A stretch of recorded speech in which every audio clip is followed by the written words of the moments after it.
Peace out.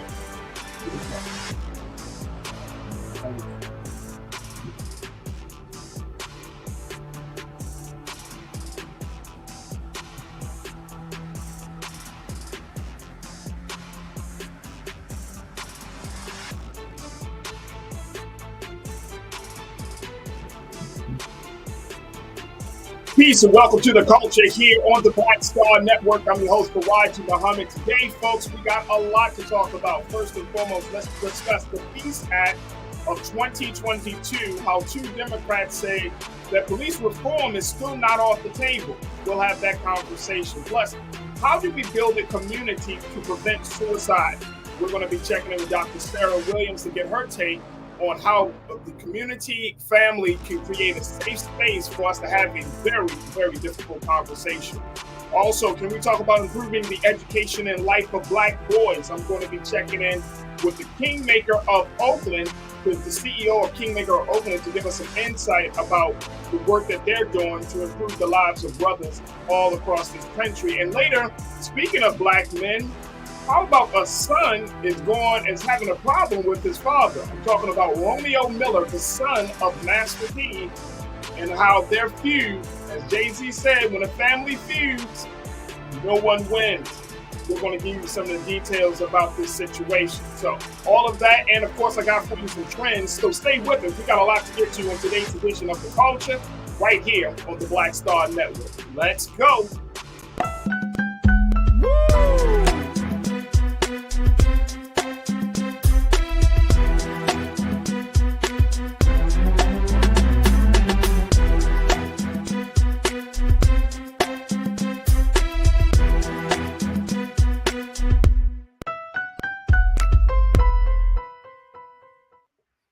All right, folks, good afternoon and welcome to today's edition of The Culture right here on the Black Star Network. I'm your host, Farajii. Thank you so much for tuning in and being a part of the conversation. Folks, we got a lot to get to, so first and foremost, let's talk about what's happening coming out of Washington, D.C., where police reform is still not off the table. Let's talk about the Peace Act of 2022, folks. This is a new piece of legislation that Democratic senator and the Democratic representative, has put together to try to get somewhere and get further along in dealing with the issue of police brutality, hoping to lead to police reform. Here's the report about this situation. Take a look at this, folks. This is from Representative Ro Khanna and Senator Alex Padilla of California. And this Peace Act, the Peace Act of 2022, is an acronym for police exercising absolute care with everyone. That's wonderful. It was introduced in both chambers of Congress by California lawmakers, U.S. Representative Ro Khanna and Senator Alex Padilla. The bill would change federal law to state that a law enforcement officer may only use deadly force or less lethal force unless it is necessary. If passed into law, it would only require federal law enforcement to adhere to the new standard. However, the bill would also encourage, quote unquote, states to adopt similar laws or policies. Now, this is the second time that the Peace Act has been introduced in Congress. Khanna first introduced the bill in 2019 with former U.S. Representative William Lacey Clay, who is a Democrat of Illinois, on the 5th anniversary of the 2014 fatal police shooting of Michael Brown in Ferguson, Missouri. Now, take a look at this, folks. This is Representative Ro Khanna making this case about this peace law, the Peace Act, and hopefully it gets somewhere. Hopefully it gets somewhere. All right, let me check in with our culture crew member for today. My sister, she is an entrepreneur. She's an activist. She's always very vocal about the situation of police reform. Iman Heath is joining us today. Iman, good to talk to you as always. This Peace Act of 2022 is not quite like the George Floyd Justice for Policing Act. That's a different piece of legislation. But this is something in terms of focusing really on use of force, specifically on use of force. What's your take of this? I know this is something that's near and dear to your heart in terms of police brutality.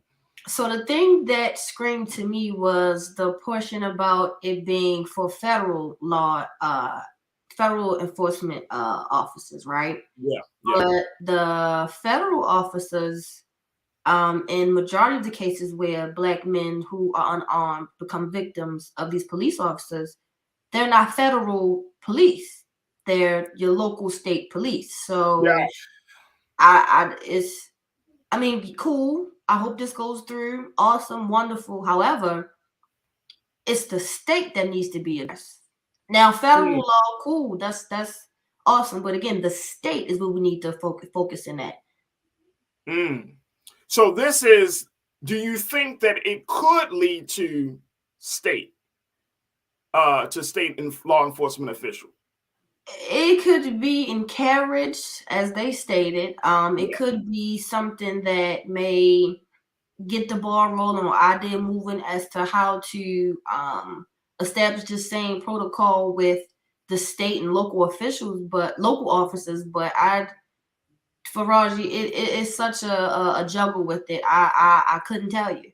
The fact that we can't get something as simple as treat us fairly like everyone else for so long, trying to get anything with police reform or even a hate crime towards African Americans to try to even get past is an issue as well. So I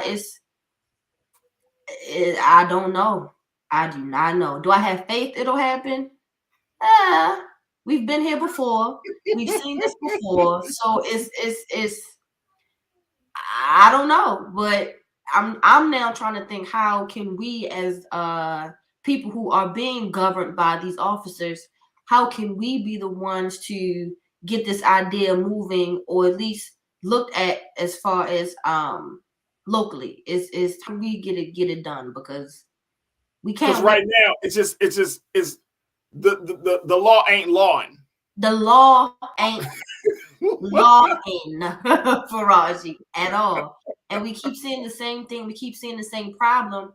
And on top of that, with this Peace Act, you're saying to hey, show everyone the same. You can't use lethal force unless it's absolutely necessary. So I guess the whole statement of when officers say they fear for their life, maybe that'll be something that you can no longer make a valid statement as to why you killed this unarmed man.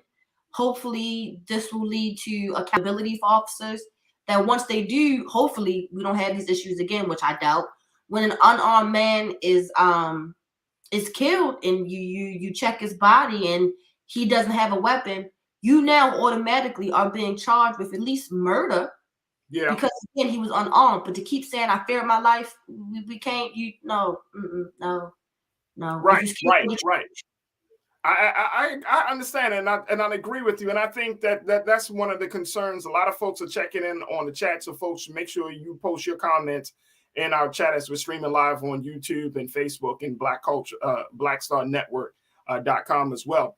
But a lot of folks are saying the same thing. It's the wrong wording. Damon, you checked in and you made that point. You say it may have the language, but not the enforcement where it needed to be at the local level. And so I agree with you on that, Damon, brother. You know, this may need some shaping up to get to it. But here's the problem. Here's what I think is the real issue. It's not necessarily about this piece of policy.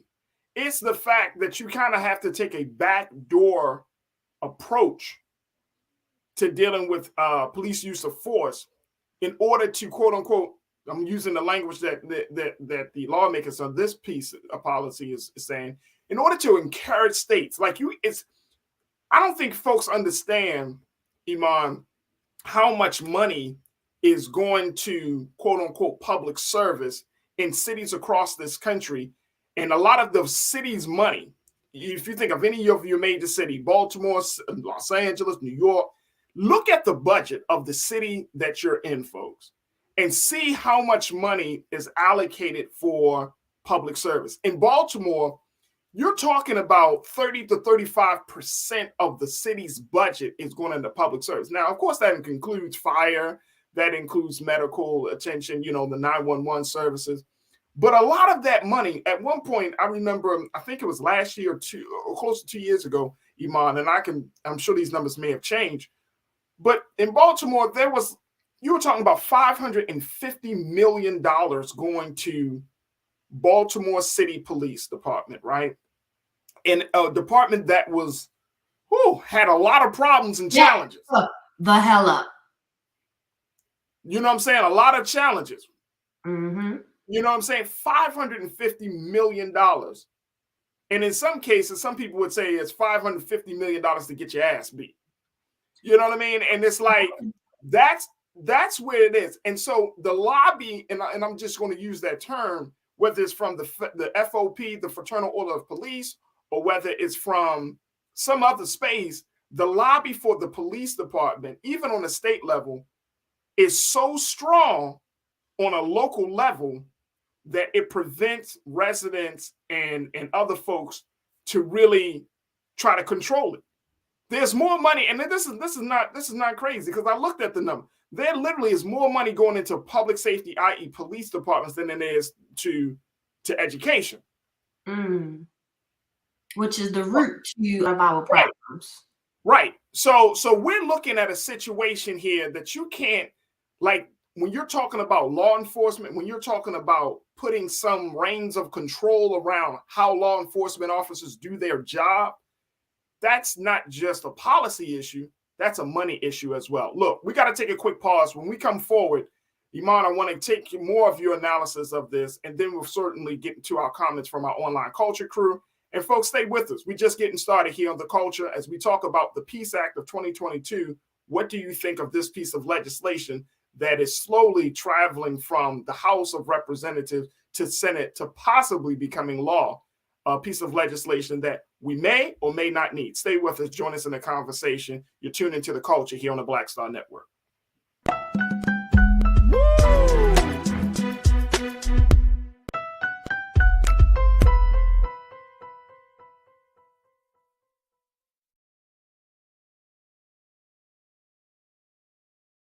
Black Star Network is here. Oh, no punch! I'm real revolutionary right now. Thank you for being the voice of Black America. All momentum we have now, we have to keep this going. The video looks phenomenal. See, this difference between Black Star Network and Black-owned media and something like CNN. You can't be Black-owned media and be scared. It's time to be smart. Bring your eyeballs home. You dig? When you talk about blackness and what happens in Black culture, we're about covering these things that matter to us, speaking to our issues and concerns. This is a genuine people-powered movement. There's a lot of stuff that we're not getting. You get it, and you spread the word. We wish to plead our own cause. Too long have others spoken for us. We cannot tell our own story if we can't pay for it. This is about covering us. Invest in Black-owned media. Your dollars matter. We don't have to keep asking them to cover our stuff. So please support us in what we do, folks. We want to hit 2,000 people, $50 this month, raise $100,000. We're behind 100,000, so we want to hit that. Your money makes this possible. Check some money orders. Go to P.O. Box 57196, Washington, D.C. 20037-0196. The Cash App is $RM Unfiltered. PayPal is R Martin Unfiltered. Venmo is RM Unfiltered. Zelle is Roland at RolandSMartin.com.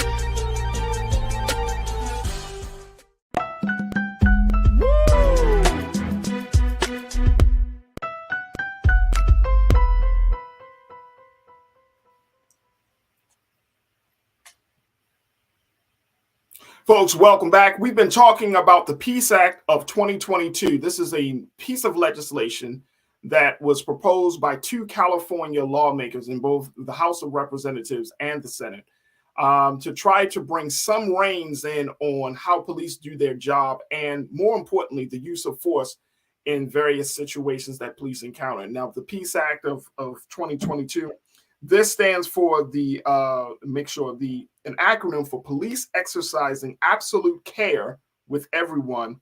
Again, it was introduced in the chamber by both California members of Congress, U.S. Representative Ro Khanna and Senator Alex Padilla. The bill would change federal law to state that a law enforcement officer may only use deadly force or less lethal force unless it is necessary. No, so we're just getting your take and hearing from Iman Heath, our culture crew member today, to understand if this is going to be one step closer to some level of police reform. Let's bring Iman back into the conversation. Iman, so people are saying this is not strong enough, that this is, in a sense, still leaves a lot of gaping holes in the discussion around police reform. I want to take a couple of comments from our online culture crew and share with folks what they're saying. Folks, let's hear from you. Truth is power. You say it won't really cover nothing because it doesn't protect on a state level. The wording is wrong. Everybody's getting back to this wording. This is the thing. It's fluff. It's a fluff piece. The point that needs to be hit is accountability. If I'm not mistaken, now even locally for Baltimore City police officers, they have some wording where they can't you should only use deadly force if necessary. But the thing is, what is necessary to you?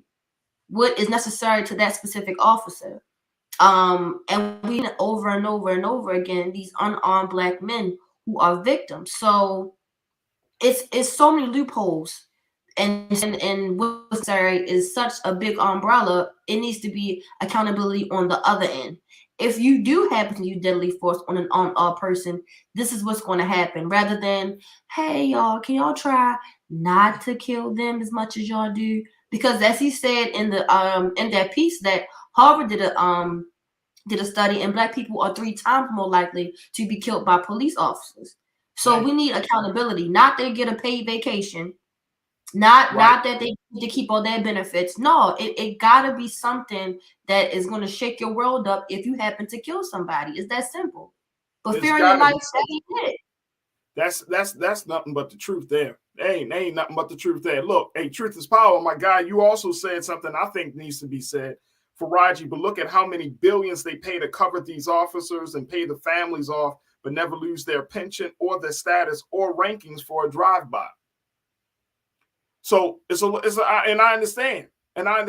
Like at the end of the day, police, the officers, and we're seeing it more and more. I'm not going to just throw a blanket statement over, just a blanket over saying that, we're not seeing some level of accountability, but it takes much longer time. It takes greater effort, a lot of media attention, right?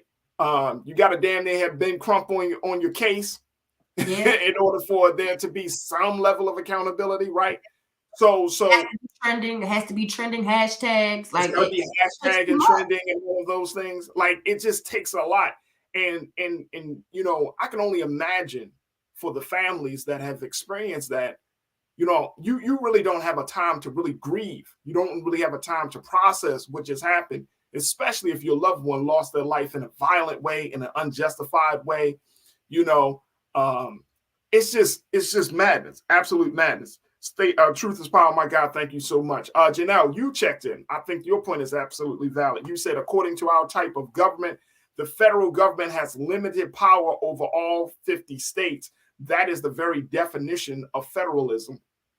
And this is the type of government that we do have, where states in some cases have more power, more say over what the federal government is saying, all right, y'all do what y'all do.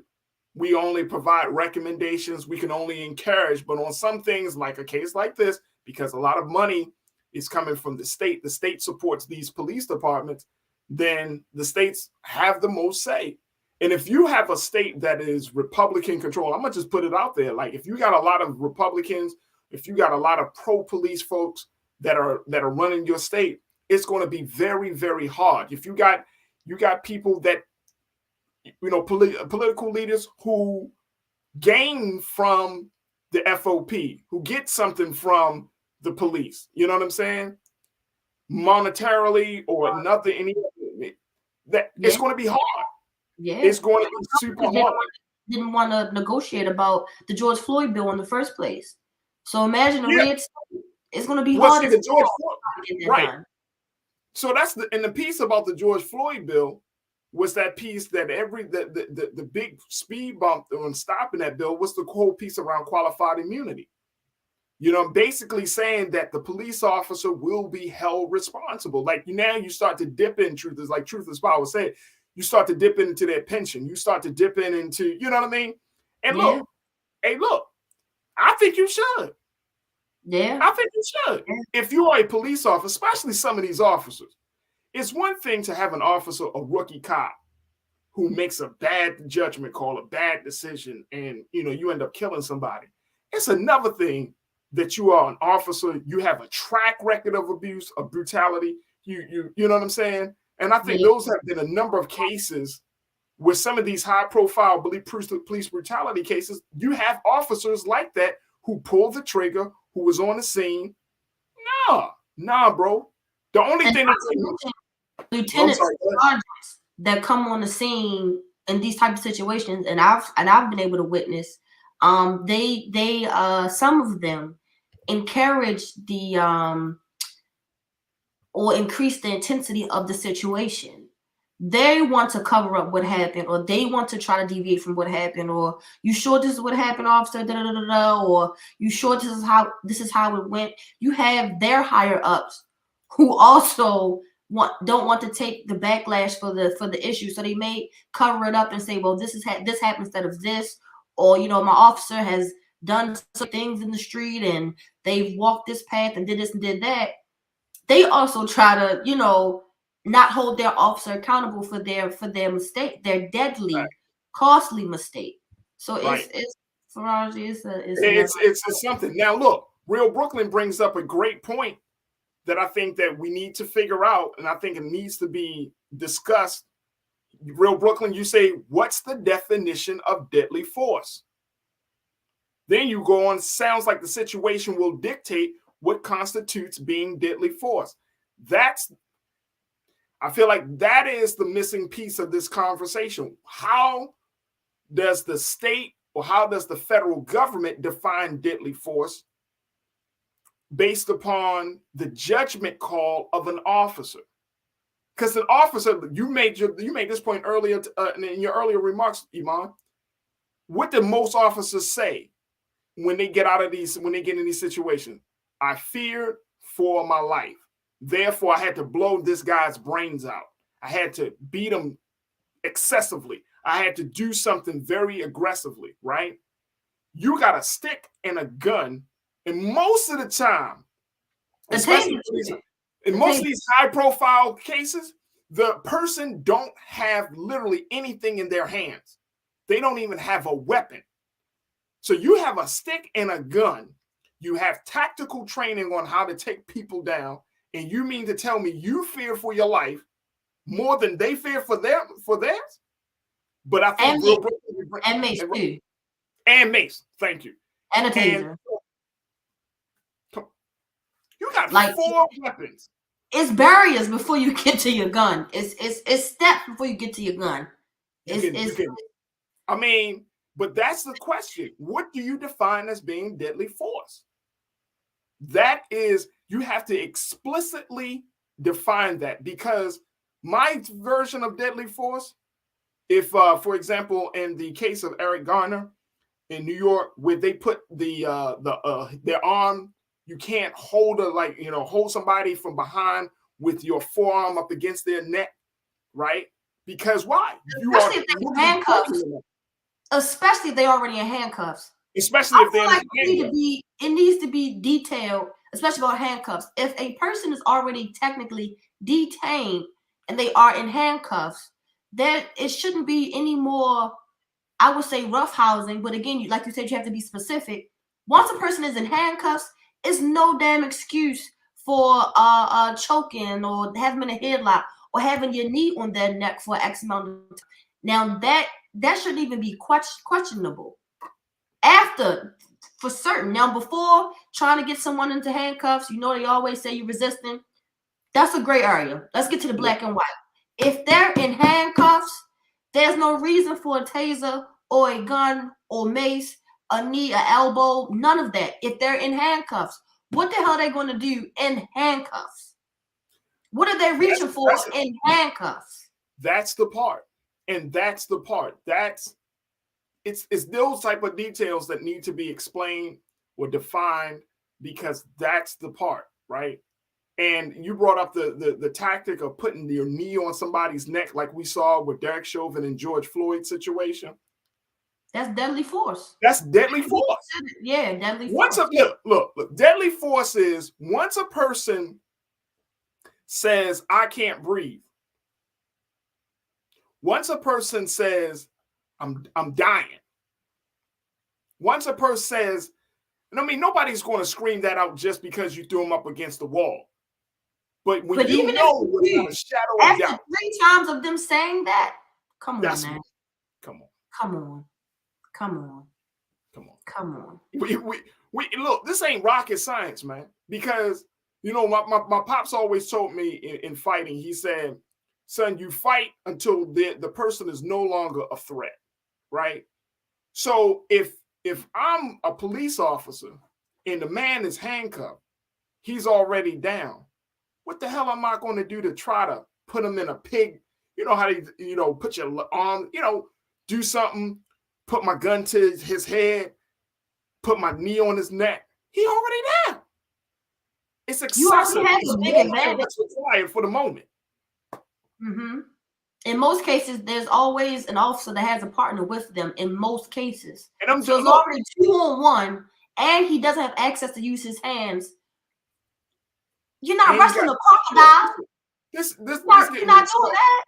Like, look, I know we got to take another pause, but we're gonna have to keep our eyes on this. We're gonna have to keep our eyes on this situation because the more and more I think about it, the more emotional I get. I'm not trying to be emotional about this, but it's hard to keep your composure when you know all of these things that police have at their disposal in a moment that they're on, when they arrive to a call, or when they apprehend someone.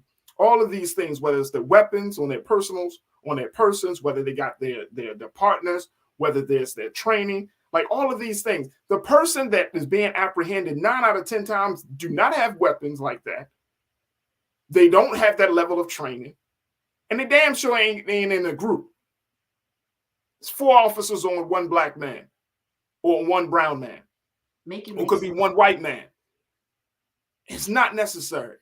It's not necessary. Look, we got to take a quick pause. When we come forward, let's change. Let's take this conversation again. We're gonna keep our eyes on that situation, but we're gonna have to switch gears here, and I want to have a discussion about what's going on in the with the suicide prevention. The conversation around Twitch continues to happen, and we're going to be checking in with Dr. Sarah Williams to talk about how do we build a community where we can actually have a safe space to discuss very vulnerable and sometimes misunderstood ideas about depression and so much more that can prevent suicide of both black men and black women.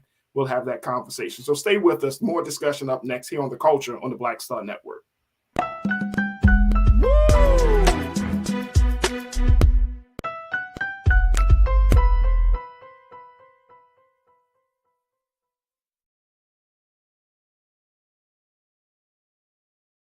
When you talk about blackness and what happens in black culture, we're about covering these things that matter to us, speaking to our issues and concerns. This is a genuine people-powered movement. There's a lot of stuff that we're not getting. You get it, and you spread the word. We wish to plead our own cause. Too long have others spoken for us. We cannot tell our own story if we can't pay for it. This is about covering us. Invest in black-owned media. Your dollars matter. We don't have to keep asking them to cover our stuff. So please support us in what we do, folks. We want to hit 2,000 people, $50 this month, raise $100,000. We're behind 100,000, so we want to hit that. Your money makes this possible. Checks and money orders go to P.O. Box 57196, Washington, D.C. 20037-0196. The Cash App is $RM Unfiltered. PayPal is R Martin Unfiltered. Venmo is RM Unfiltered. Zelle is Roland@RolandSMartin.com. Black Star Network is here. Oh, no punch! I'm real revolutionary right now. Thank you for being the voice of Black America. All momentum we have now, we have to keep this going. The video looks phenomenal. See, there's a difference between Black Star Network and black-owned media and something like CNN. You can't be black own media and be scared. It's time to be smart. Bring your eyeballs home. You dig? Hatred on the streets, a horrific scene, a white nationalist rally that descended into deadly violence. White people are losing their damn minds. An angry pro-Trump mob storms the U.S. Capitol. We're about to see the rise of what I call white minority resistance. We have seen white folks in this country who simply cannot tolerate black folks voting. I think what we're seeing is the inevitable result of violent denial. This is part of American history. Every time that people of color have made progress, whether real or symbolic, there has been what Carol Anderson at Emory University calls white rage as a backlash. This is the rise of the Proud Boys and the Boogaloo Boys. America, there's going to be more of this. Here's all the Proud Boys, guys. This country is getting increasingly racist in its behaviors and its attitudes because of the fear of white people. The fear that they're taking our jobs, they're taking our resources, they're taking our women. This is white fear.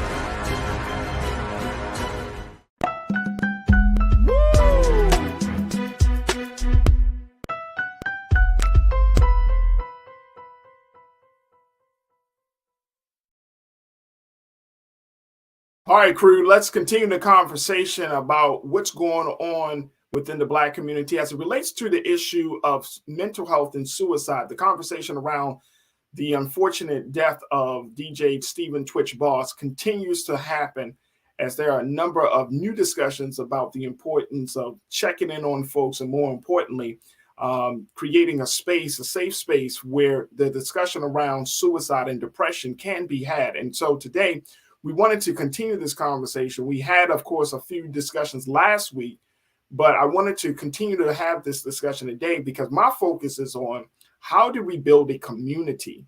How do we have family members who are equipped to handle this information and create a safe space so that way whoever is suffering from that level of depression, that level of loneliness, or just wanting to feel like they have to turn to suicide as the answer for their problems, they can have these discussions in a very, very safe place. So I want to bring Iman back into the discussion. And in a few moments, we should be joined by Dr. Sarah Williams around this. But this conversation about Twitch and depression and suicide, this has kind of just been reignited. And it's not a bad reason. I mean, it's unfortunate that Twitch died in the way he died and all of the details around his death.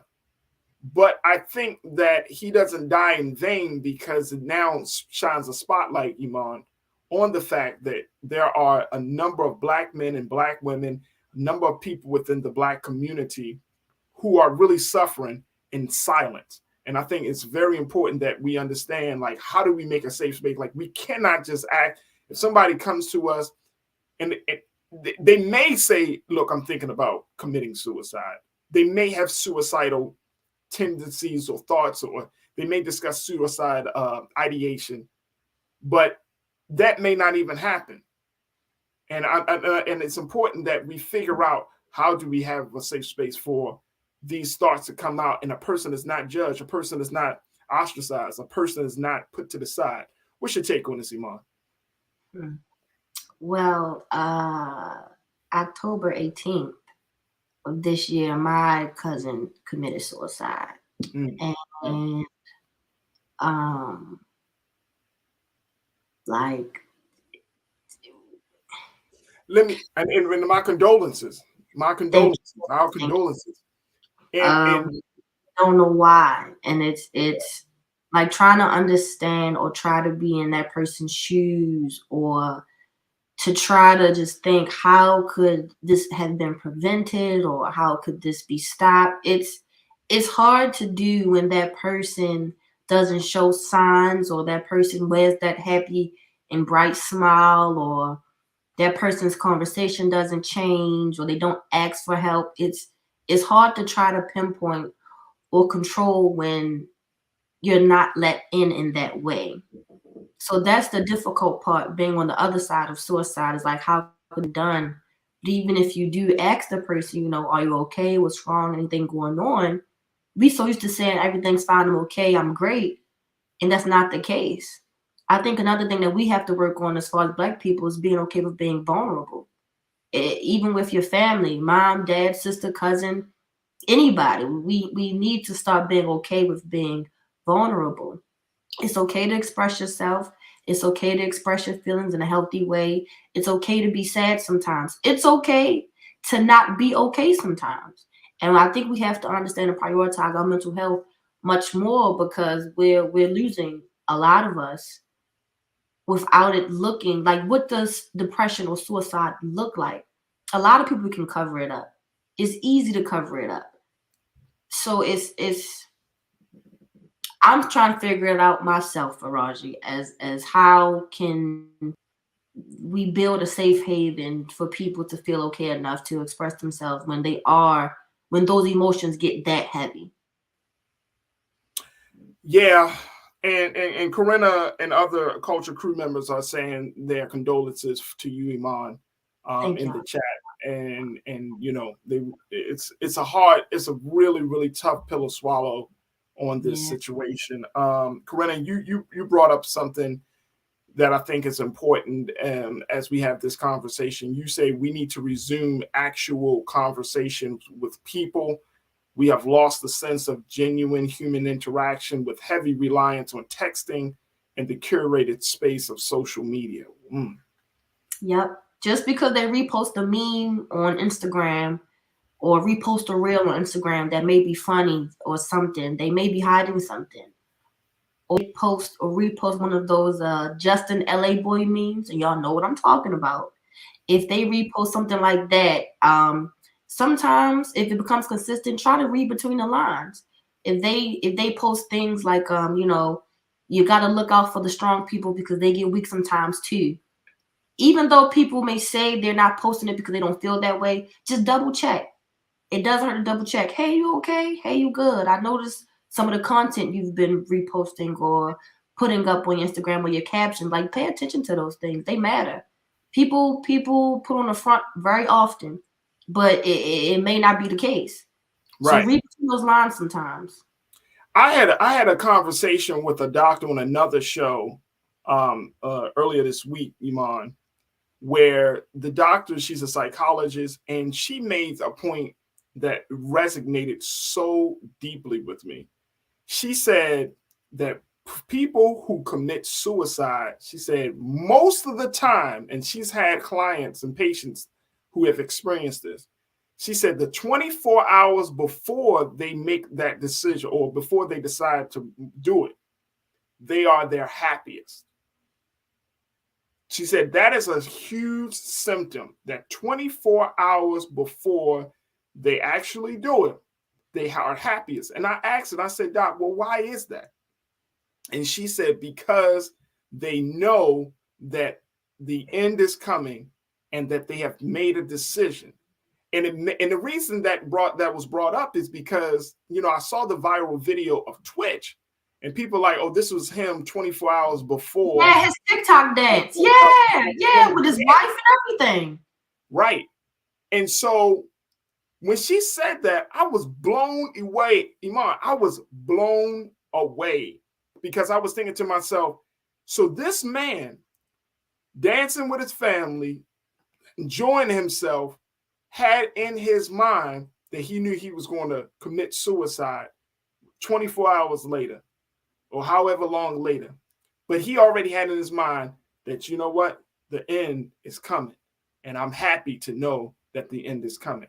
I'm like, and she said, that's how depression can make a person feel. That they go up. She said they will experience extreme happiness. And I was like blown away. I've never heard that, but she said that's common. She had a patient for her. She said one of her patients said that he was happy. He had attempted suicide a few times, Didn't work, obviously, but she was able to intercept, get him the services and the care that he needed. And he told her, he said, had you not come into my life the time that you did, or you did not get, keep me in a hospital, keep me on suicide watch. He said, if you would have released me that day, I was going to try it again. And he said, I was sure that I was going to be successful. Blew me away. That's yeah, because you would think that something happened to lead up to it, like the climax of a story or something.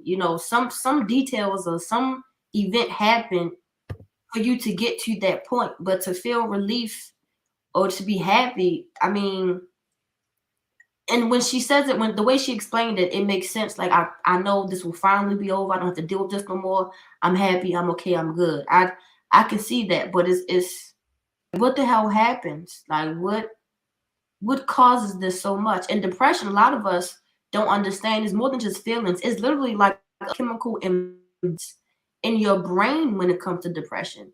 It's not, for some people, it's not as simple as just a feeling. I'm sad or I'm upset. I have no motivation.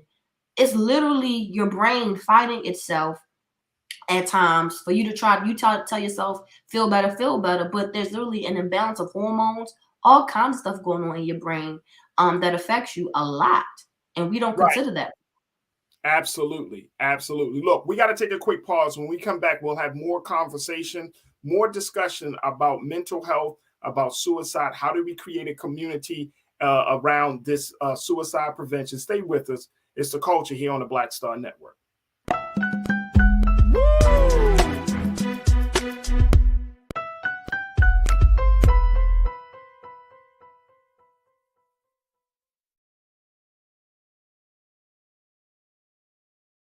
Folks, Black Star Network is here.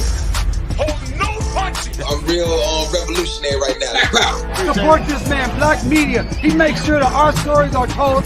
Thank you for being the voice of Black America, Roland. Stay black. I love y'all. All momentum we have now, we have to keep this going. The video looks phenomenal. See, this difference between Black Star Network and black-owned media and something like CNN. You can't be black-owned media and be scared. It's time to be smart. Bring your eyeballs home. You dig? Pull up a chair. Take your seat. The Black Table with me, Dr. Greg Carr, here on the Black Star Network. Every week, we'll take a deeper dive into the world we're living in. Join the conversation only on the Black Star Network. Hi, I'm Dr. Jackie Hood Martin, and I have a question for you. Ever feel as if your life is teetering and the weight and pressure of the world is consistently on your shoulders? Well, let me tell you, living a balanced life isn't easy. Join me each Tuesday on Black Star Network for A Balanced Life with Dr. Jackie. We're all impacted by the culture, whether we know it or not. From politics to music and entertainment, it's a huge part of our lives, and we're going to talk about it every day right here on The Culture with me, Farajii Muhammad, only on the Black Star Network. I'm Deborah Owens, America's Wealth Coach, and my new show, Get Wealthy, focuses on the things that your financial advisor and bank isn't telling you, but you absolutely need to know. So watch Get Wealthy on the Black Star Network.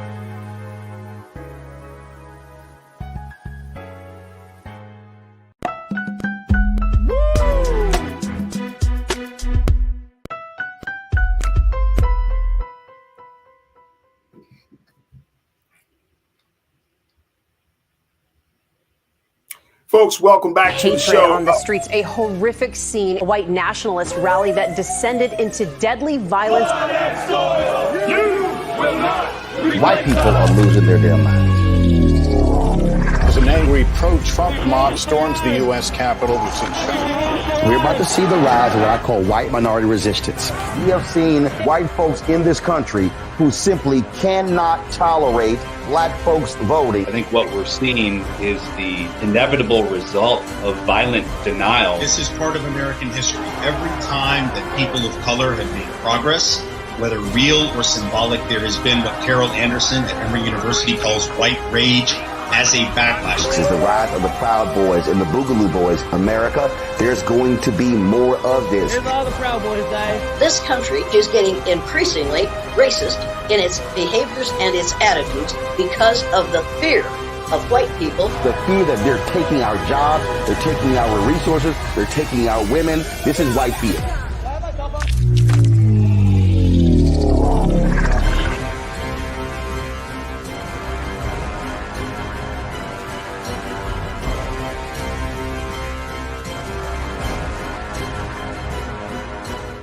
Black Star Network is here.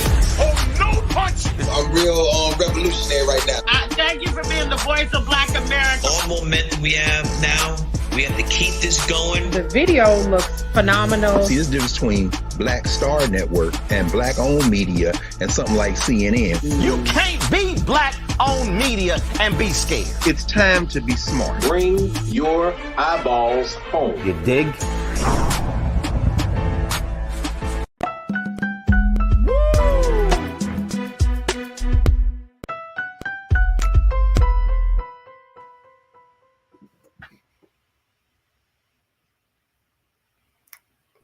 Folks, we have been having a conversation talking about Twitch and, of course, talking about suicide, but we're talking more specifically about how to build a community where suicide prevention can happen. We are so happy to be joined by a psychotherapist to give us some more insight and analysis about the situation and offer some guidance on how we can have just conversations in a safe space that will prevent suicides from happening. So we're happy to have Dr. Sarah Williams joining us here on The Culture. And of course, we also have our Culture crew member, Iman Heath. But Dr. Sarah Williams, Dr. Williams, I'm going to start with you, Doc. And first, let me share what some of the data that we found around this issue. Take a look at this, folks. This is coming from this is coming from some data about Black men in suicide, and it speaks exactly to where we are right now, Doc. This is coming out of according to a 2021 study from the journal JAMA. Black males reportedly had a nearly 80% increase in suicide attempts, the highest of any race in the study. Even more disconcerting is the Centers for Disease Control and Prevention's report on suicide in 2021. It noted a jump in Black suicides, but some experts charged that even this increase badly undercounted the actual increase. Now, in the wake of the suicide of Twitch, a litany of reasons was offered as to why Black killed themselves. The most common reasons cited are that Blacks, particularly younger Black males, are driven to despair by the endless procession of racist abuse, violence, stress, and the intense racial discrimination, slights, insults, and exclusion they suffer. They are less likely to seek or even have access to mental health care, counseling, and treatment for the myriad mental and physical challenges and stresses they are bombarded with. Wow. Unfortunately, that is the state of where we are. It is pervasive. It is systemic. It is distressing. And for especially us Black mothers, we are concerned ourselves about the societal issues that happen, but what is happening internally with our Black males. And I am devoted to helping bring awareness to this issue and to offer my expertise in platforms such as this. So thank you for this opportunity because this dialogue needs to be ongoing. Absolutely, Doc. Doc, I wanted to get right to the heart of the matter. We're not having the conversations about suicide, depression, because I don't think that it's not because we don't care. My Culture crew member, Iman, she just shared the very personal story of how her family member, a Black man in her family, recently committed suicide it happened in October of this year. So it's not that we don't care.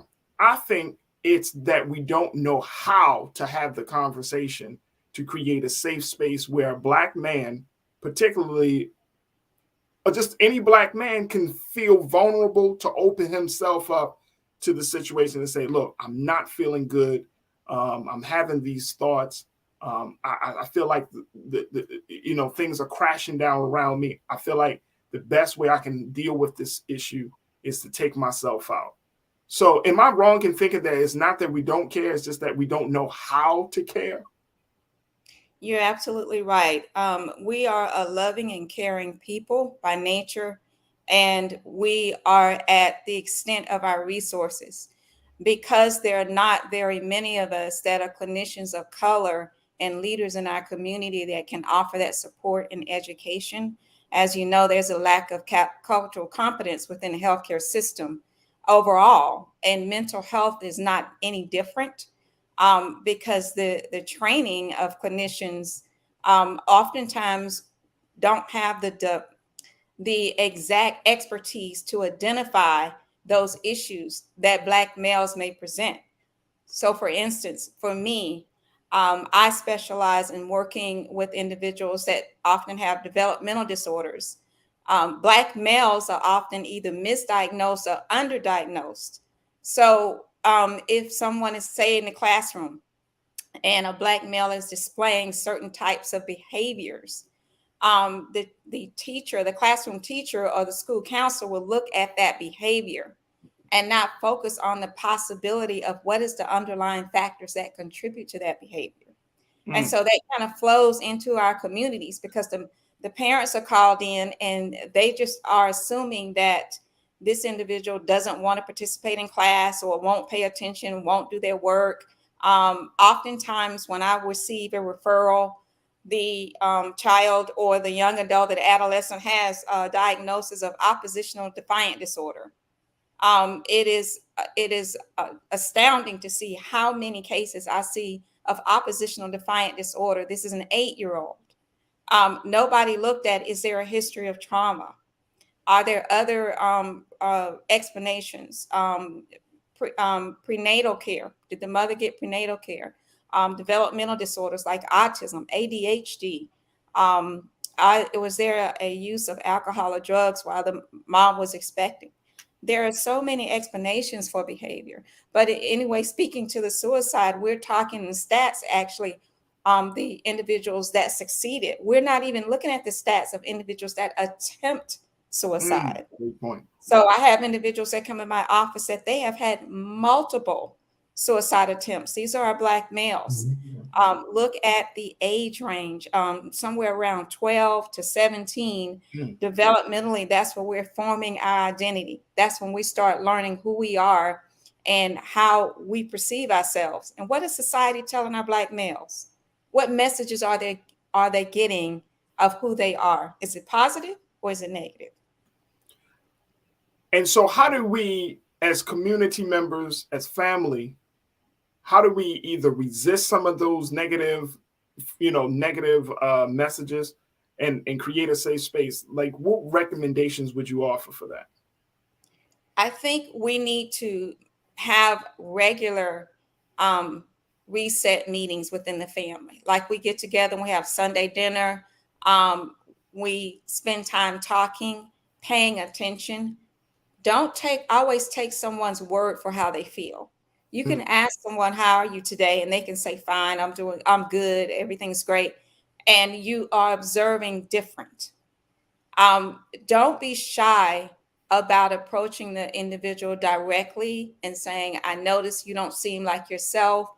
I'm not really seeing the person that I used to see. Is there something going on internally? How can I help? Instead of eliciting a question with a one-word answer, ask things like, how are you sleeping these days? How is life treating you? Do you feel hopeful?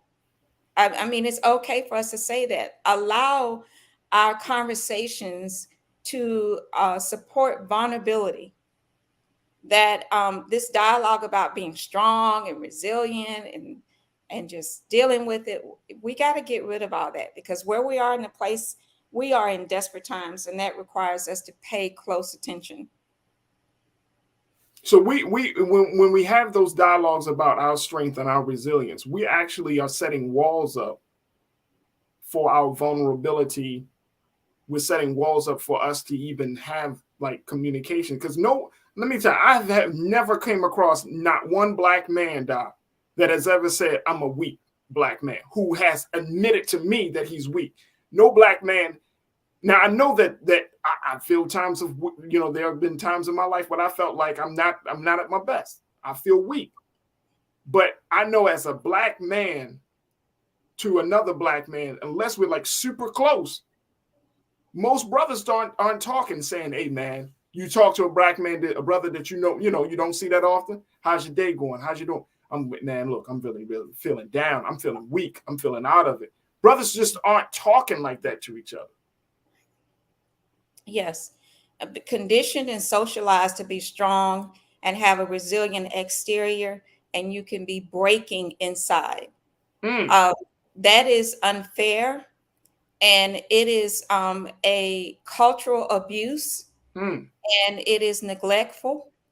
And the more we allow our young black males to cry and feel sensitive and have a soft place to land, I think that is one of the greatest prevention techniques, because as we know, suicide is 100% preventable. That is the one thing we can control, and it's within our reach. But we have to have that conversation in a way that there's no judgment. Suspend judgment. It's okay to be a spiritual praying person. I invite that. I encourage individuals that are religious or they have a spiritual background to tap into that. But this mindset of being strong, or I'm too blessed to be stressed, and all these, that we grew up with that tell us that we're not supposed to feel, that manifests a historical, pervasive idea that we are not human, that we are subhuman, that we're animals, we're atypical, and we're not supposed to feel anything. Doc, you dropped the mic on us. I gotta say it. I mean, like, with all due respect, like, I'm serious, because it is simple things that we can do, simple ideas, simple recommendations that I know that we can put in place to stop this from being an epidemic. But when you look at those numbers and saying that there was an 80, and I'm saying 80, folks, an 80% increase in suicides among black men. And going back to your original point, Doc, you said that's those who have been able to do it. We're not even talking about the numbers of folks who have attempted. So when we're talking about these things, something has to change in the black community. And I get it, and I totally understand. Like, part of me is like, I get it. The stress of being black in America is very real. When you're talking about dealing with racism, sexism, when you're talking about dealing with misogyny, when you're talking about all of those things that, I mean, it's very real. But we can't keep going like this as a people in this country, where we're literally killing ourselves, not with the gun, but with the attitudes, with the judgments, with the point that you made, always promoting to be strong and not allowing us to be human. And it breaks my heart to see this. It just breaks my heart. Doc, is there any particular resource that you can offer up? I mean, we have the final few seconds, but is there a particular website that people can learn more about how they can become more equipped and prepared to have this sensitive conversation with family and friends? Absolutely. I am providing a free self-help mini sessions, master classes, because I know sometimes scheduling therapy can be scary. So you can reach me on Instagram at I am Dr. Sarah Williams. It's really easy. Most people have Instagram, and you can go there and you can just sign up, and you will get an opportunity to have a free mini session to kind of get the dialogue started. Because you, like you said, these conversations it's more than necessary at this point. My website is drsarahw.org. And I have all my information there. If you or someone you know is in need, please take that step. This is a critical time. This is an epidemic. We are past the point of being complacent and passive about this issue. Absolutely. Dr. Sarah Williams, we appreciate you. And I don't know, Keenan and Ariel, we could pull up her website very, very quickly just to show people. That's the website, folks. Dr. Sarah Williams, licensed psychotherapist, grief, trauma, and relationship coach. You can get more information, bring people to qualified, competent professionals. If you feel like you don't know how to handle a situation, then get professional help. I'm a huge advocate of letting the professionals do what the professionals do. So I appreciate your time and your insight with us today. Thank you so much, Dr. Williams. We truly appreciate you. Thank you so much, and blessings. Have a great evening. Have a great evening. Folks, we got to take a quick pause. When we come back, let's continue to talk about Black men, but let's talk about it in the space of education and life. I check in with the CEO of Kingmakers of Oakland. Let's stay with us. That conversation is up next here on The Culture on the Black Star Network.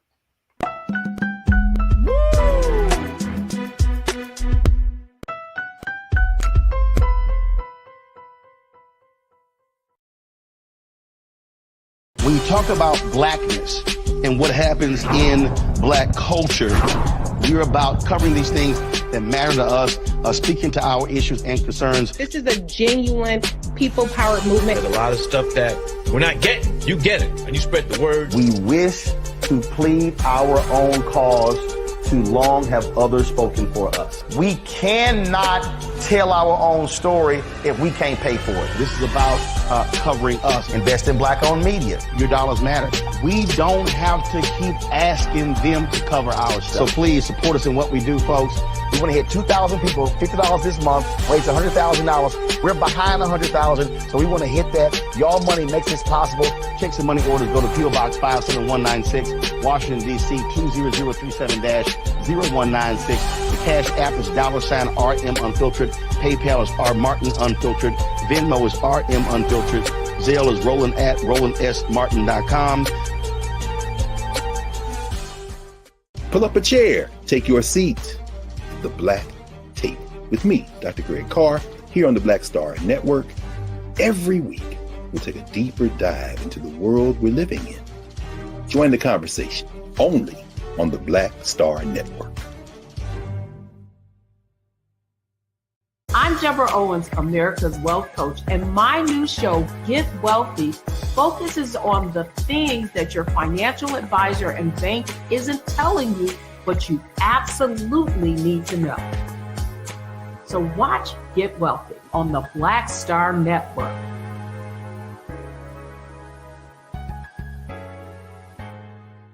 Hatred on the streets, a horrific scene, a white nationalist rally that descended into deadly violence. White people are losing their damn minds. As an angry pro-Trump mob storms the U.S. Capitol, we're about to see the rise of what I call white minority resistance. We have seen white folks in this country who simply cannot tolerate Black folks voting. I think what we're seeing is the inevitable result of violent denial. This is part of American history. Every time that people of color have made progress, whether real or symbolic, there has been what Carol Anderson at Emory University calls white rage as a backlash. This is the rise of the Proud Boys and the Boogaloo Boys. America, there's going to be more of this. Here's all the Proud Boys, guys. This country is getting increasingly racist in its behaviors and its attitudes because of the fear of white people. The fear that they're taking our jobs, they're taking our resources, they're taking our women. This is white fear.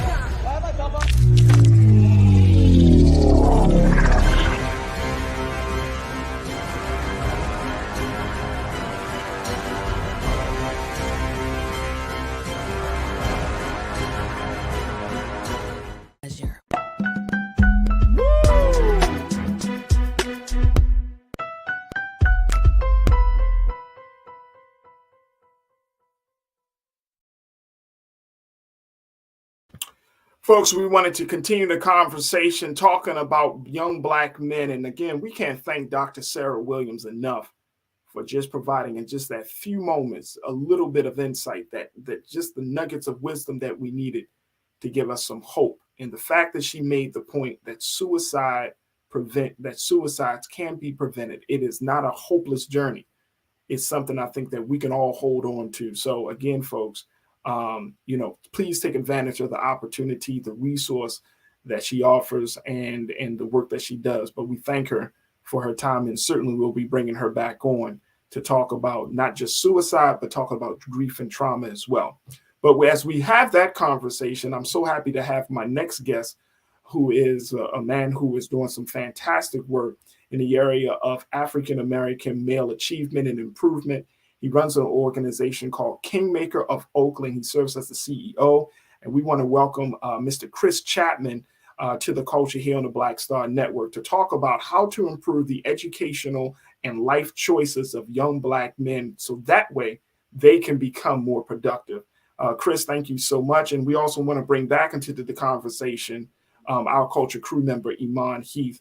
Man, oh man, Chris, you were a part of that. You had a chance to really hear what the doc had to say. So this is a real blessing that we can talk about suicide prevention in one case, but then we're talking about something a little bit in a positive of improving the life and education of young Black males. Talk to us about Kingmaker of Oakland, brother.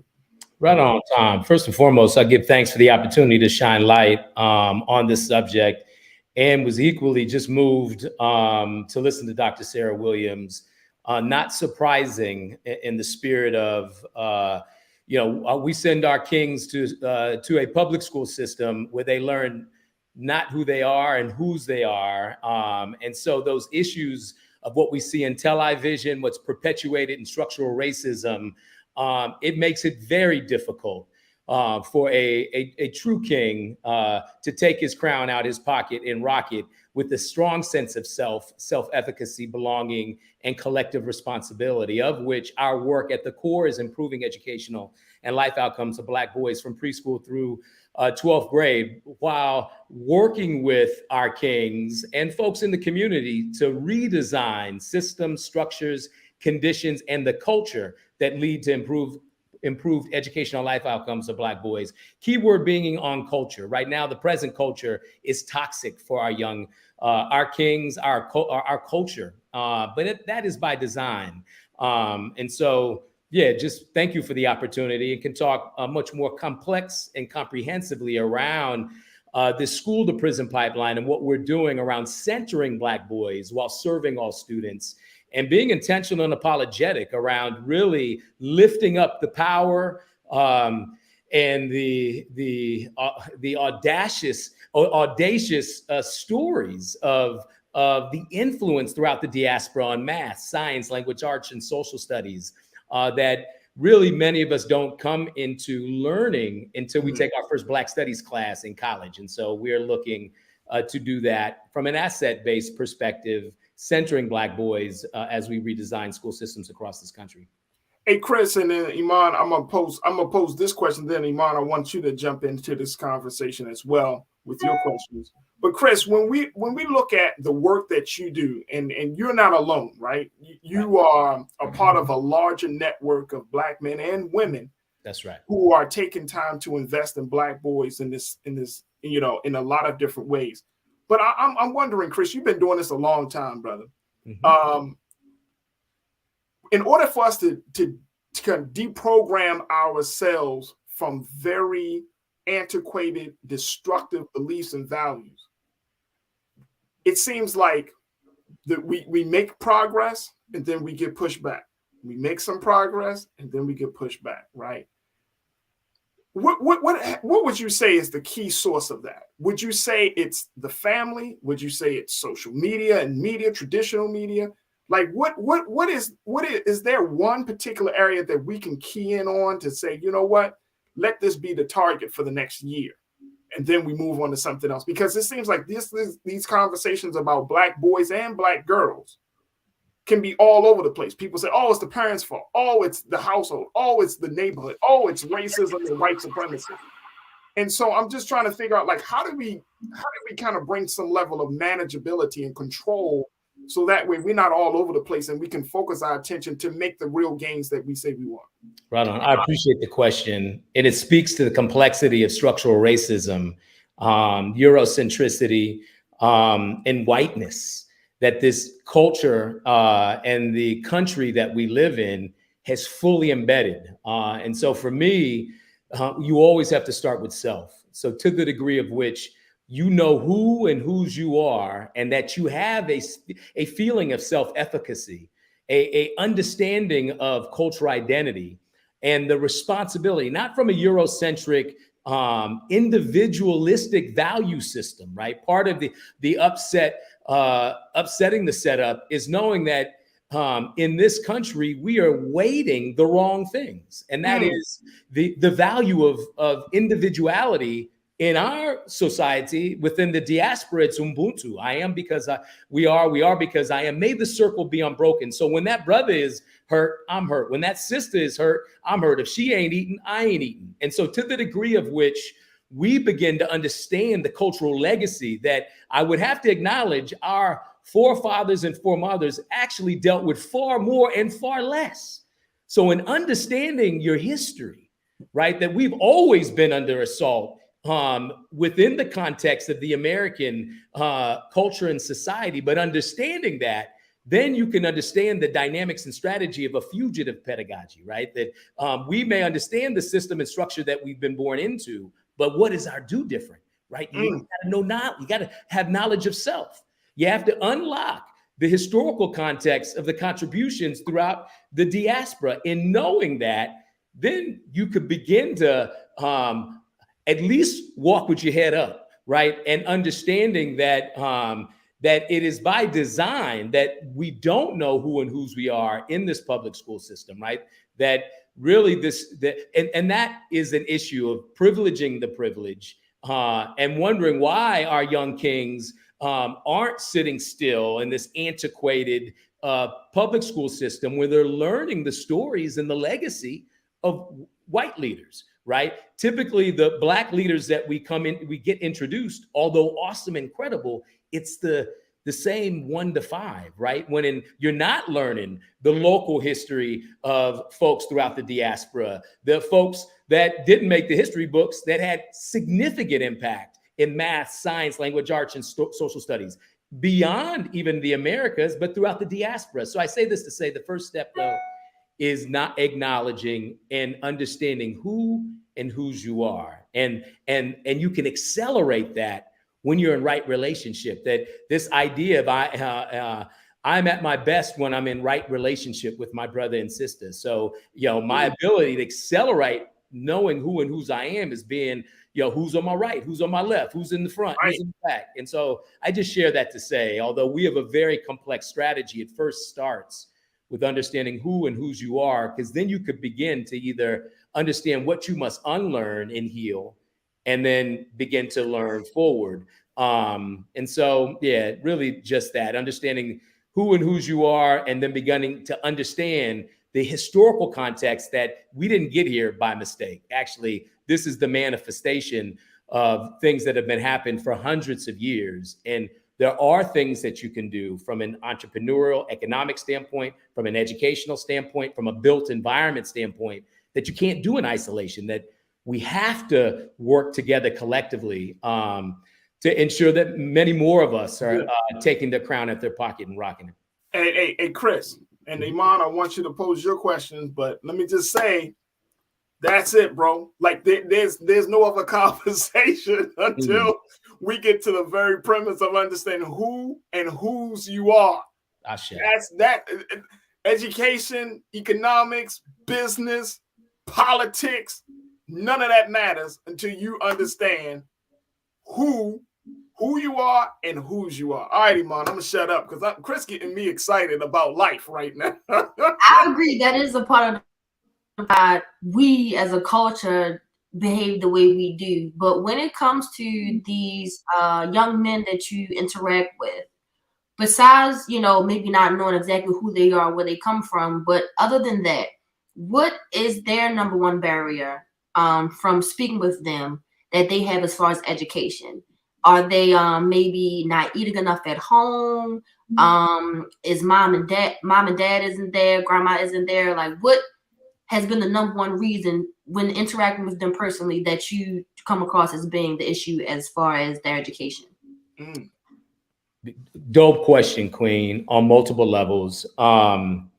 and we, part of entering into schools and school communities across the country, the one thing that we don't let dictate the direction we move are the traditional quantitative data and or the traditional adult figureheads that have positional authority that are, many of us are dependent upon them to share what's wrong with Black boys. We actually go to the source and we teach our kings, nothing about me without me. You're either on the menu or you're deciding what's going to be on the menu. So let me start by first saying we interview our kings from kindergarten to 12th grade. And we just spend the first time, and it's not OGs like myself. We get younger cats, 16 to 24, little, younger brothers are going to open up to kind of that next tier a little bit more so than the older cats. But really what they share is, people are not engaging me. So they see me as wrong, bad. Before I've even opened my mouth, the adults deal with me as if I'm dumb, I'm stupid, I can't engage, I've done something wrong, I've done harm. So the general thing is adults, Black, white, male, female, or otherwise across this country, urban, suburban, rural, private school, public school, charter school, there is no distinction that Black boys are not being engaged from an asset base, that I see you as a king, that they are beautiful, brilliant, and extraordinary and possess innate greatness. Now, in our engagement, it's one thing to engage, but are we engaging from that implicit mindset that from the 95% of our decision making is unconscious? That's the deep stuff. You talk about how fully baked white supremacy is in all of us, and why we have to unlearn how we say hello to a king. And the more melanin you have, the harsher the response. Typically, the response is one of negative, of doubt, of question. Whereas if you're not a Black boy, oh, hey, how you doing? Good day. Whereas the king, you crossing the street, you're covering your purse. And this goes on. And so I just have to say the number one thing is, how are we engaging it with light and love our young kings? That to me, if kings meet you and feel your energy and your chakras open, your vibration is positive, you're engaging them with a smile, that will de-escalate 99% of most of whatever the trauma or situation. They're going to greet you right back with a smile. You greet a king by saying, "What's up, king? Excuse me, I called you a king." Oh, wow. Right, yeah. right. I mean, but television, corporate hip hop, school has fully baked this negative deficit asset. It's impacted even how we engage other brothers and sisters, and not aware of the unconscious piece. And so I just say this to say the number one thing is engaging. And then from that is encouraging. Whatever you want to be, come with me, whatever you want to be. We want to encourage our kings. All right, king, if you want to be a professional football player, cool.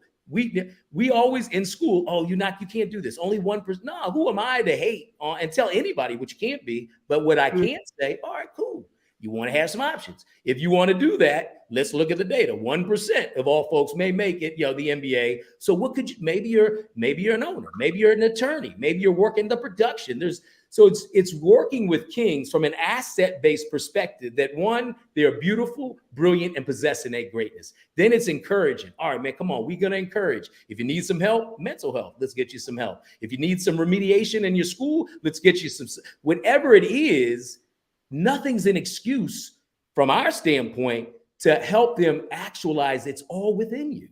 It is all within you. I'm not actually trying to do anything different than help create the condition, develop the system and structure, and ultimately the culture of which, with those young kings, when they look in the mirror, they know they are beautiful, brilliant, and possessing a greatness. And in part of that journey, this idea of collective responsibility, nah, man, don't go get all what you got and leave the hood. No, go do what you got to do with the intent on coming back and giving back. That is the true manifestation of a king. And so just, a couple of things, which we can go into much more complexities of the drivers of what we address, kind of these ecosystems, because they are very complex. But at the end of the day, it's engaging Black boys. I see you, right? And I'm going to be with you, conditioning yourself to love unconditionally. And this society, yeah, man, we are triggered by Black boys. We are triggered by. Ooh, come on, hey Chris, you're speaking to our souls right now, bro.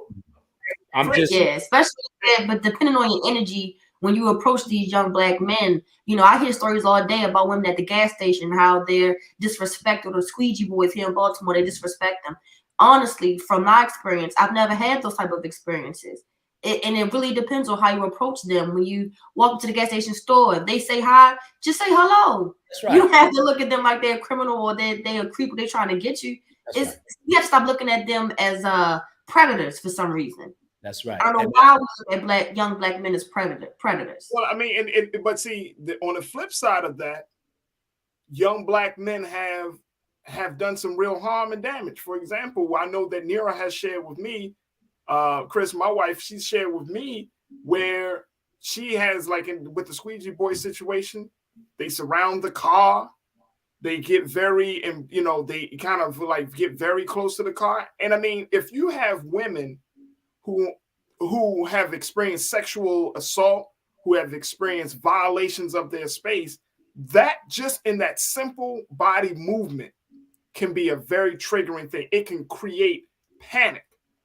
And so just as much as, and I'm feeling you, Mon, that, you know, every young Black male is not a criminal, is not a threat. But at the same time, young Black males got to understand that Black women in particular have been damaged by Black men. And so they have to, like, as a Black man, I got to be very mindful and careful that when I'm talking to a woman, that I'm not up in her face. I'm not, you know, giving her any signs that I'm a threat or I'm trying to trigger something, because it's on both sides. And I think, Chris, you and I can both, and Iman, we can all agree, we aren't fully healed from the trauma and from the pain. And I think what you're doing, the great work you're doing, Chris, is like, you got to be healed. That's right. And that's the emphasis. Even when talking with Dr. Williams, like, we're not healed, man. Like, our community is so broken and dysfunctional in so many ways. There's some growth, there's some love, there's certainly some great things, but man, we're not healed, man. And our culture doesn't always lend itself to fully being healed. And I think, Chris, that's the part about you working with these young Black boys. It's like, yo, I'm gonna change the culture, not from the adult side, but we're gonna change it from the very beginning. Chris, you got the last few moments, bro. I just give thanks for the love and light. You all speaking truth into something that are we're reacting to the system we've been born and raised in. And so right. I just also, with grace, when we see them, the brothers, that was learned, you know, that is displaced trauma. And so where, to the degree of which we can have another group of brothers, greet those brothers, to engage with love and light, to you know, begin to allow them to see how, you know, what they're feeling is real, what they may be doing, maybe a mode of whatever, of self-sufficiency, but they got to understand that that's part of this damn system, right? And so I think, as much as we all got to be aware, but if we got to look to each other. The Calvary ain't coming to save nobody. Come on, brother. You know, sudden influx of resource. It's resource. We have to look to each other. And one of the things in the last conversation, really, even this idea of what manhood is all about, it is the balance of masculine and feminine energy. Of which, no, a true king is in tune with his feelings. And if they identify, you know, I mean, there's and so with all that to say, like, having the audacity to engage those kings at the gas station, sometimes that is a life and death situation. But how are we in enough relationship with someone that knows, you know what, I mean, that's little John. Man, I know his auntie. Let's go call his auntie. Hey, we're going to show up at that gas station. Like, I feel we are afraid of our young people. And the folks have said this, right? When the young people are not engaged by the village, the young people will burn the village down just to give them warmth. And that is what we're experiencing. And that it's not, I don't want to blame our young people for something we did as elders. We did not do, we did not connect. And so my piece is not a blame. If anything, the blame is the system. How do we get in right relationship with the brothers and sisters that can get eye level with, not to say that I can, I'm trying to build a multiracial, intergenerational, cross-functional coalition that we are positioned, right, to love unconditionally and to just change what's going on. And I have faith, I look to our history and her story, that we are the change if we get in right relationship, and we're trying to unlearn some of these things and relearn. So I'm just honored to be in relationship with you all. Thank you all for reaching out to the cool community. And I just wish you all happy holidays. Hey, Chris, real quick, how can people get more information about Kingmaker of Oakland, the great work y'all doing? Yeah, you can check us out at kingmakersofoakland.org, our website. We have Twitter, Kingmakers O, IG, Kingmakers of Oakland, Facebook, and just get involved, y'all. We are an intermediary as well. Yeah, there's direct service work we do, but we do not do this work in isolation. And so if you have skill sets or interests or support, reach out. And inshallah, we will engage y'all. We're on an intercontinental paper route, y'all, really trying to carry that Black Star movement and align in service of the next generation. So Absolutely. Reach out. We'd love to build. Absolutely. My brother, Chris Chapman. Hey, Chris, this will not be the last time you are on this platform, this show. Come on. I'm ready. I'm saying this will not be the last time, but I want to thank you on behalf of the team here. I want to thank you just for the great work on the behalf of the online community, culture community that we have here, because this is absolutely needed. I'm going to follow you, and let's continue to stay in touch, brother. But trust and believe, we thank you for this work. And it's so, so vitally important to have young brothers like yourself and others. That's right. Brothers and sisters that's going to be involved in investing in Black boys and Black girls the way y'all involved with it, in the way y'all involved with the culture. So thank you. I truly appreciate you, Chris. Thank you, bro. Thank you, King. Thank you, Queen. Y'all have happy holidays. Absolutely. All right, folks, we got to take a quick pause. When we come forward, let's talk about, man, this thing just continues to go on. Let's talk about Romeo Miller and his father, Master P, and how this is a father-son relationship that may not need to have gotten into the media, but we'll talk a little bit about that. Plus, I got something for Trends Post and Doing the Most. Stay with us. It's The Culture here on the Black Star Network.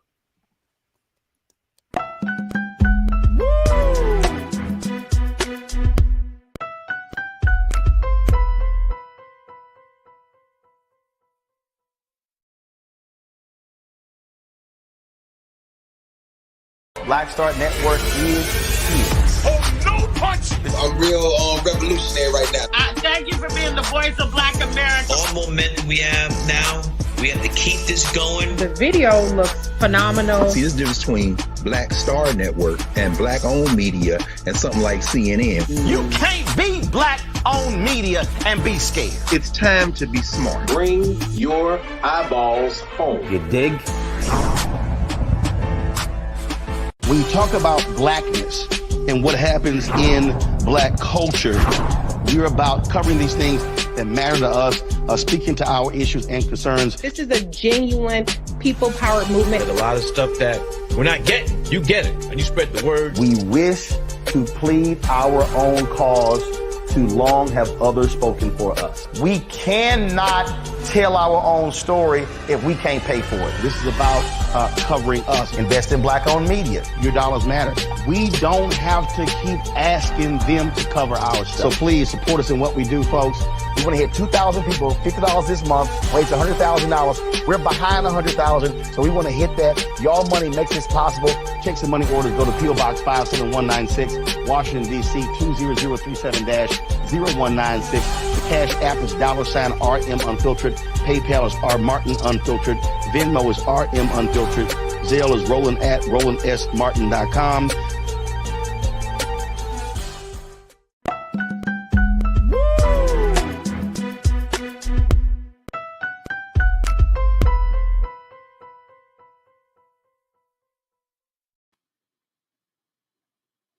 Folks, let's continue the conversation talking about Black men. Let's bring Iman in here.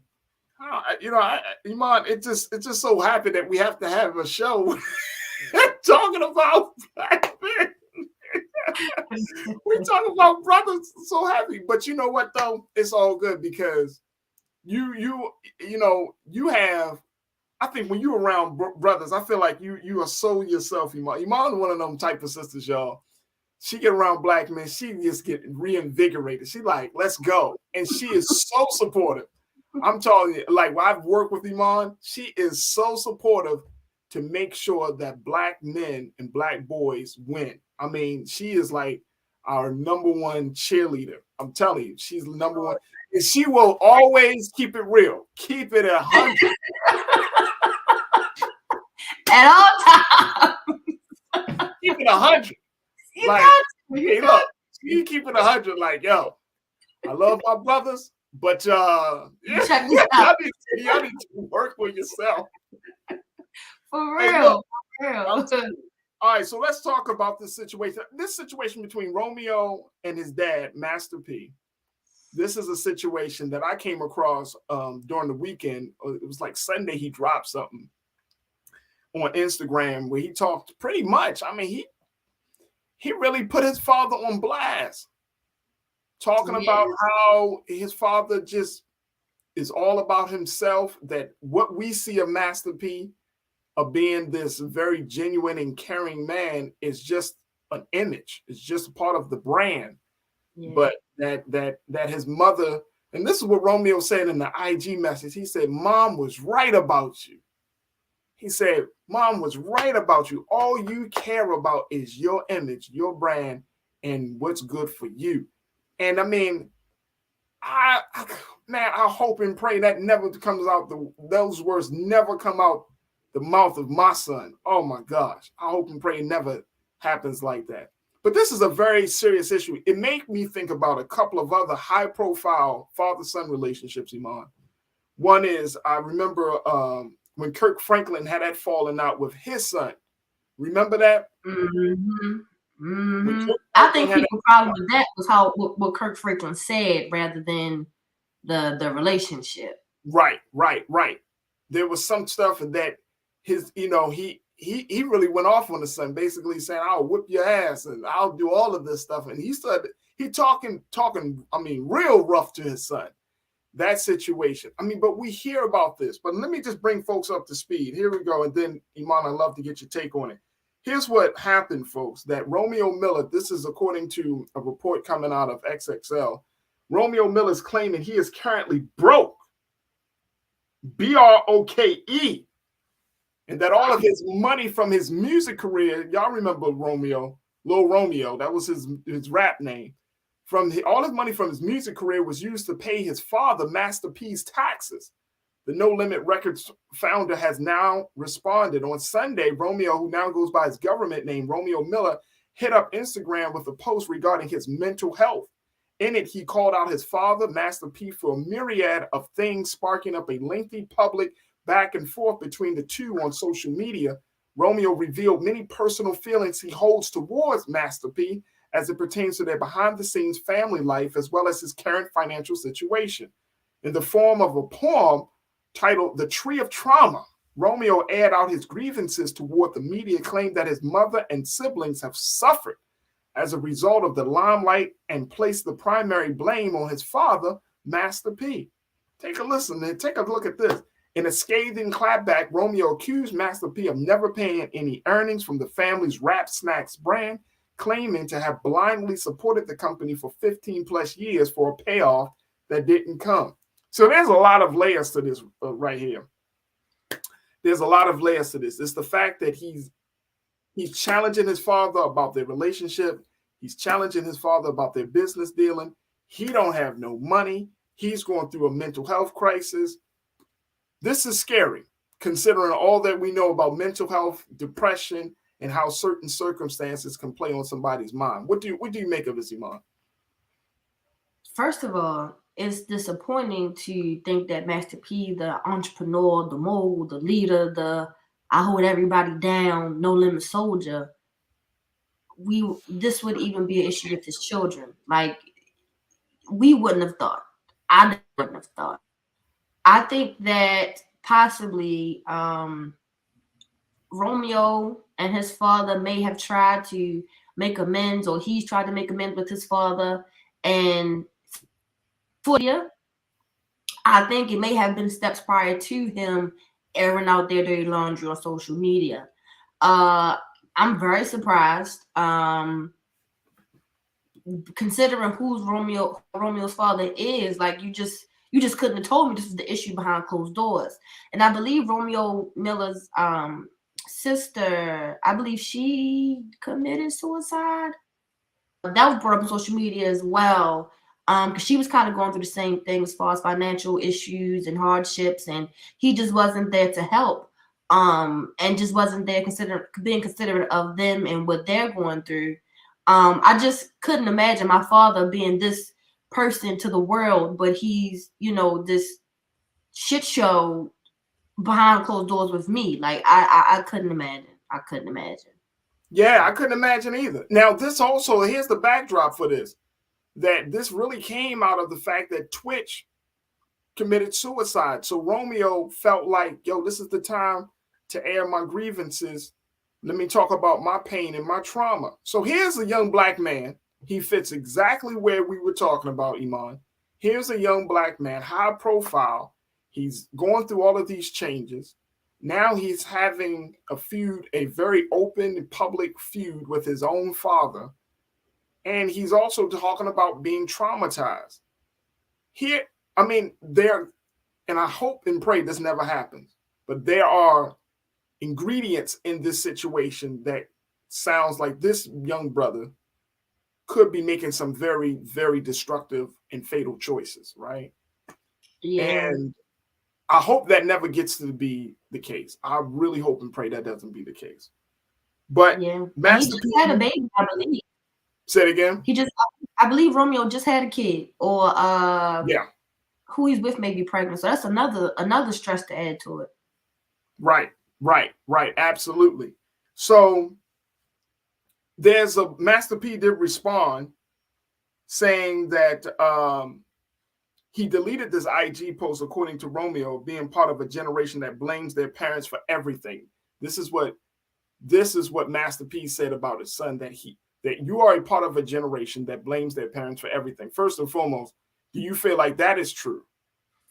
Because Romeo had a privileged, quote, I would say, and I'm saying to us, he seemed to have a privileged upbringing. Yeah. I didn't know Master P responded. Like, this is my first time hearing this. I didn't know that he responded that way. Yeah, he said it's deleted, but let me just tell y'all something about social media. It ain't deleted at all. People screenshot so fast.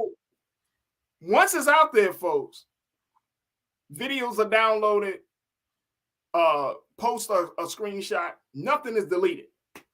It's going to come back. Some things will bite you in the ass, folks. But yeah, Pete said this is that he's part of a generation that blames parents for everything and that he won't tolerate disrespect. He says that I'm the one who sets up the family meetings to talk after Tata's death. That meeting was regarding as disrespectful for being transparent. And then there's a lot of back and forth. There's a lot of back and forth between Master P and Romeo. And Romeo said, I loved you so much that I followed you blindly for 30 years. 30 plus years. We've talked behind closed doors. You aren't the man who you paint to be. And why is it war? Because I refuse to follow your lead. You only want to protect your image, but the image isn't even real. And I don't need anyone to feel sorry for my pops. I'm truly a man of God. If you are really a man of God, then you will prevail in the end, even when I share my truth. This is that's a lot. First of all, shout out to Romeo. That is a whole lot. Express himself like that, to at least be able to admit publicly that he's going through it mentally. Like, shout out to him for being strong enough to even do that. There's nothing weak about that, to be able to come out, and especially being in limelight that he's in. I think, and this goes back to what Chris was saying, these black men aren't engaged, and I'm sure Romeo has probably expressed these things to his father, but his father looked at it as a disrespectful way because he doesn't agree with what he's saying. I think with a lot of adults, when children want to explain something to you or tell you something, it's deemed as talking back. Don't get me wrong. Some things are okay. I said what I say. Let's leave it alone. However, it can't just be because I said so type of thing. It can't be I know what I'm doing. I have the experience. Just shut up and let's keep it moving. Like Romeo said, he follows his father blindly for years, and I'm sure he may have had questions to provide the accurate answer to, and just had him going along with the ride because he didn't want to lose him. Maybe, I don't know. But as far as adults, when it comes to children, even parents with older children, that's your child, but they're also an adult. Don't just dismiss their feelings because you're the parent. I think sometimes parents take that title to the utmost and think maybe they're above being told about themselves. I'm not saying it in a disrespectful way, but if your canvas looks blue, it's blue, baby. You may want it to be yellow, but it's blue. And sometimes parents don't want to hear that coming from their child. Yeah, absolutely. I feel like, and we got to take a quick pause, but I feel like this situation, it's so much back and forth that it's going to have to kind of like air out.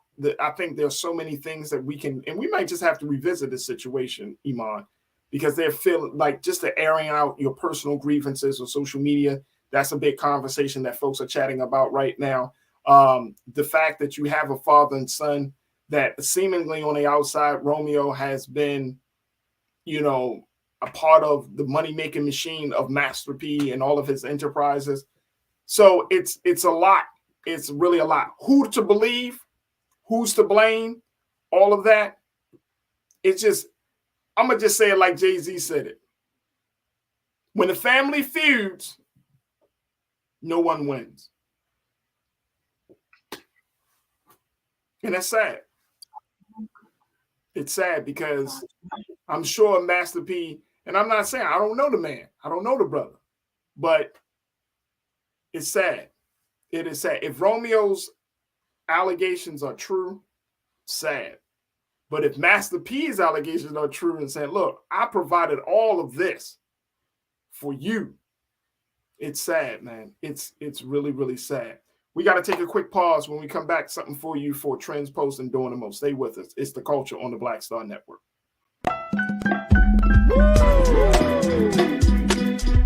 The Bling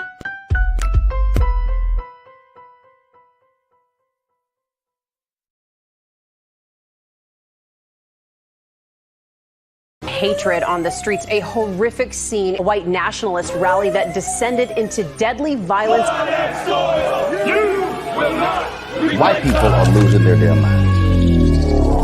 As an angry pro-Trump mob storms the U.S. Capitol, we've seen We're about to see the rise of what I call white minority resistance. We have seen white folks in this country who simply cannot tolerate black folks voting. I think what we're seeing is the inevitable result of violent denial. This is part of American history. Every time that people of color have made progress, whether real or symbolic, there has been what Carol Anderson at Emory University calls white rage as a backlash. This is the rise of the Proud Boys and the Boogaloo Boys. America, there's going to be more of this. Here's all the Proud Boys, guys. This country is getting increasingly racist in its behaviors and its attitudes because of the fear of white people. The fear that they're taking our jobs, they're taking our resources, they're taking our women. This is white fear.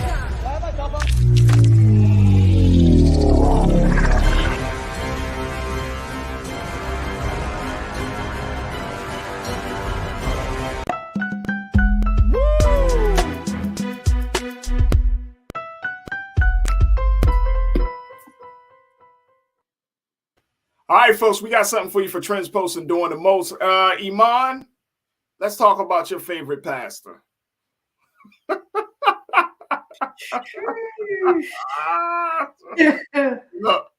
I had to end the show on a good note. Y'all know the pastor I'm talking about, Mr. Flashy Bling Bling pastor out of Brooklyn, New York.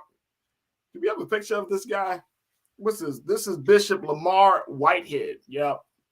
All right, so apparently, folks, y'all remember the pastor that had the quote unquote robbery in his church on camera? Y'all remember that situation? Let me show that video. right? Well, this pastor apparently has been arrested. Federal prosecutors have arrested Bishop Lamar Whitehead, 44 years old, charging him with committing fraud by bilking $90,000 from a member of his congregation under the guise that he would help her buy her first home in the cutthroat New York City housing market. There he is, Bishop Lamar Whitehead. Y'all know him, Mr. Gucci suit. Boy, he looks expensive. Very. Here's the thing. He took this woman's money. The woman by the name of Pauline Anderson, he took her money and never used it for the purposes that he said he would use it for. So she sued him, arguing he didn't hold up his end of the bargain. Instead, using her retirement savings to lay a down payment on a home in Jersey for himself. He never ended up buying that home, but Anderson never got back any of her cash. What? Take a look at this, folks. The Bling Bishop. I know. Look, I got a couple of my online culture crew. Hey, Damon, I'm thinking of you. I know, Damon, you are just livid. Damon Blissett is like, these mother, all in the name of Jesus and God. You ever hear somebody cuss somebody out in such a biblical way? I'm telling you. You know what? Guess what? Real talk. I'm glad his ass got arrested. I'm glad his ass got arrested. I don't have no. Hey, don't shed no crocodile tears now, bro. You taking $90,000 from somebody's retirement savings? Do you know how long that takes to build up that type of money? And you know, in the name of God, bro. I was hoping. I have no tears for you. No tears. No tears. You ain't taking grandma's money and then. I was hoping he could change the stereotype about these bling pastors not being genuine or not taking advantage of people, but he feeds into the stereotype yet again. But can we say it's a stereotype when we keep getting to these facts, like a lady's retirement fund? And I'm sure he probably painted the story of I'm Jesus sent me to help you conquer this battle of buying a home, and I'm sure he milked it. He milked it. He milked that cow. I'm telling you, he definitely did. And guess what? Like brother Buddha checked in and you said, the Lord giveth and the feds taketh away. Them cars, oh, it's a wrap. Because they're going to get that lady money back some kind of way. Those cars, that Fendi, that Rolexes and all them chains you got. Jewelry, all of it, gone. Yeah. Look at that. Yeah. Come on, we can show the picture one more time, Keenan, very quickly. They call him Brooklyn's best dressed pastor. Why you keep playing with us like that? Put it back. Was it Kelly? I don't know. Look at it. Yeah. Look at this dude. Yeah. I mean, the suit is louder than a concert. You feel what I'm saying? Like, damn. He got a sash going across too. I don't know what you're wearing. But you know what, though? It's really sad. And the sad part is that people come to the church and they come to any faith institution looking for salvation, looking for, you know, when they want to be closer to God. And when you got people that just do this, who pimp the system, who pimp the faith, look, man, we all fall short. We all fall short, right? But at the end of the day, if you're falling short and you taking people's money and bro. You're supposed to be a leader for God. Like, in the name of God, in the name of Jesus, guess what I'm going to do? In the name of Jesus, lock his ass up. Hallelujah.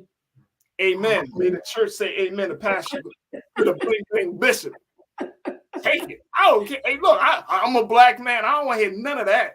I'm a black man and I'm just trying to get by. You surpassed getting by. you went way beyond that. Bro, please.